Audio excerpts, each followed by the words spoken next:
Welcome to Luca and Miguel. Enjoy the video. In this video, I will show how to make tuna sashimi. Prepare a sharp knife, chilled sashimi-grade tuna, and a clean board before you begin. Rinse and pat the fish dry, then trim away silver skin and sinew carefully. Keep the tuna cold between steps and work with a steady hand to slice evenly. Arrange slices on a chilled plate and serve simply with soy and wasabi for clean flavor. Gather tools and prep steps before you start slicing. Use a long, very sharp knife and a board dedicated to raw fish to avoid cross-contamination. Keep a bowl of iced water nearby to quickly chill the tuna between cuts and preserve texture. Pat the fish dry with paper towels for better control and wipe the blade often for smooth, precise slices. Sanitize hands and surfaces for safe sashimi preparation.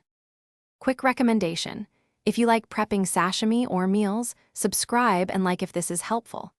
On another note, these leak-proof meal prep containers are great for storing trimmed tuna and keeping sauces contained, and they save messy spills in the fridge. They stack neatly and make transport simple, which helps after prep sessions.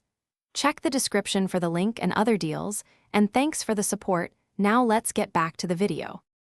Master the cutting technique to make your tuna sashimi shine.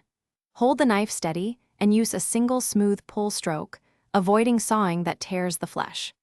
Slice at a slight angle to increase surface area and create a delicate texture, aiming for consistent thickness across pieces. Maintain a relaxed grip and steady pressure for better control, and present the slices neatly for an inviting plate that highlights the fish's clean flavor. Thanks for watching and please subscribe. It's the best investment you'll ever make.